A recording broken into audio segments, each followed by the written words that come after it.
वालेकुम सलाम। अच्छा इमरान भाई, आज दो तीन ज़रा मशवरे करने आपसे कि पहले नंबर पे ये है कि प्रॉपर्टी ख़रीदनी किस वक्त चाहिए। हम्म। दूसरे नंबर पे ये है कि अगर इन्वेस्टमेंट या परचेजिंग करनी हो तो कमर्शियल में करें या रेजिडेंशियल में करें। और थर्ड जो लास्ट इम्पोर्टेंट सवाल है कि इन्वेस्टमेंट बैरिया टाउन में किस जगह पे आप सुजेस्ट करेंगे। अर्शद भाई, सबसे पहले तो ये है कि प्रॉपर्टी का जो टाइम है ना, ठीक है, वो किस टाइम खरीदनी चाहिए। प्रॉपर्टी हमेशा उस टाइम खरीदनी चाहिए कि जब आप देखें कि प्रॉपर्टी प्लस रेट पे गई, फिर माइनस आई और वहाँ पे एक रेट के ऊपर आके रुक गई। सही। उसमें रेजिडेंशियल है या कमर्शियल प्लॉट है, उस टाइम का वेट करें, उस टाइम उसको परचेज करें। अभी ये पहले देखें कि 2021, 22, 23 में जो है ना, 22-23 तक जो है ना कितने रेट प्लस हुए, फिर उसके बाद रेट रिवर्स हुए। अब यहाँ पे जाके आके रेट रुक गए हैं। लेकिन हमारी हाँ सैकी अलग है।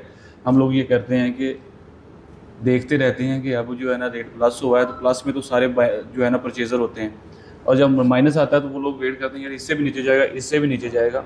लेकिन इस टाइम जो रेट परचेजिंग टाइम है ना, वो बेस्ट टाइम है। वो जहाँ पे भी आप इन्वेस्टमेंट करना चाहते हैं रियल स्टेट के अंदर, और आप इन्वेस्टमेंट करना चाहते हैं तो ये बेस्ट टाइम है ऑन ग्राउंड पोजेशन वाली चीज़ों में।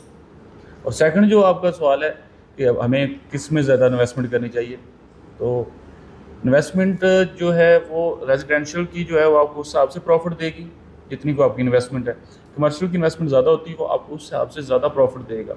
अब आपने देखना है कि आपका बजट कितना होता है। कोई भी बंदा है वो पहले अपना बजट देखता है। अगर उसके पास बजट ठीक है वो कमर्शियल में इन्वेस्टमेंट करे, अगर उसके पास बजट कम है तो वो रेजिडेंशियल में जो है ना इन्वेस्टमेंट करे। जो रेजिडेंशियल में उसको मकबूल मुनाफा आएगा और कमर्शियल में उसको अच्छा प्रॉफिट आएगा।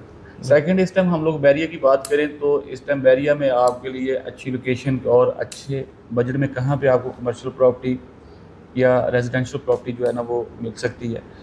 मेरे ख्याल में अगर मुझसे मशवरा लेते हैं तो मैं तो यही कहूँगा कि इस टाइम आपको रेजिडेंशियल के बजट में 5 मरले का कमर्शियल प्लॉट मिल रहा है, तो आप सबसे पहले उसको देखें, रिसर्च करें और फिर फैसला करें। तो मैं आपको जो कमर्शियल बता रहा हूँ ये बैरिया ऑर्चर्ड फेज़ 4 के अंदर कमर्शियल प्रॉपर्टी है।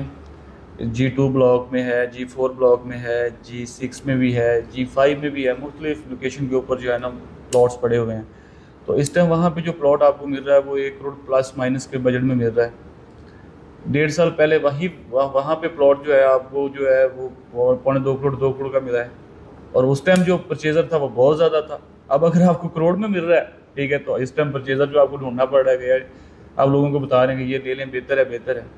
हालांकि इस टाइम जो बाइंग टाइम है ना, ये बेस्ट टाइम है। आपके अल्हम्दुलिल्लाह मुल्क की हालात भी बेहतर हैं, बेहतरी की तरफ जा रहे हैं। अब जैसे थोड़ा सा हालात बेहतर होने हैं, टैक्सेस में आपको थोड़ी बहुत छूट मिलेगी, ऑटोमेटिकली जो है ना रेट ग्रो करेगा।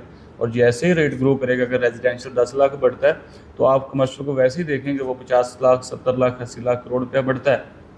ठीक है, तो यहाँ पे करोड़ वाली चीज़ अगर आपकी 1.5 करोड़ की हो जाती है, सही। अगर वहाँ पे आप रेजिडेंशियल लेते हो तो वो 10% बढ़ेगा तो 10 लाख बढ़ेगा ना, बिल्कुल। या 5 लाख, 10 लाख, इससे ज़्यादा तो नहीं बढ़ सकता, 20 लाख ज़्यादा से ज़्यादा चला जाएगा। लेकिन कमर्शियल जो बढ़ेगा तो वो 70-80 लाख रुपया, करोड़ रुपया। अगर आप बड़ी प्रॉपर्टी लेते हैं तो वो उस हिसाब से करोड़ों में बढ़ेगी, अगर आप लाखों में लेते हैं तो वो लाखों में बढ़ेगी। तो इस टाइम बहरिया ऑर्चर्ड फेज़ 4 का कमर्शियल जो है वो बेस्ट ऑप्शन है। जिस भाई के पास पैसे हैं, जो इन्वेस्टमेंट करना चाहता है, आंखें बंद करके बहरिया ऑर्चर्ड फेज़ 4 में इन्वेस्टमेंट करें, इंशाल्लाह उसको फ़ायदा होगा और विद इन 5 से 6 मंथ के अंदर। और जो भाई वहाँ पे प्रॉपर्टी खरीदना चाहते हैं वो हमसे रब्ता कर लें। हमारे पास इस टाइम ऑप्शन पड़ी हुई है, कमर्शियल प्लॉट, ओपन फार्म है, ट्रांसफ़र फीस भी नहीं है, 51,000 रुपया दो, अपने नाम प्लॉट कराओ।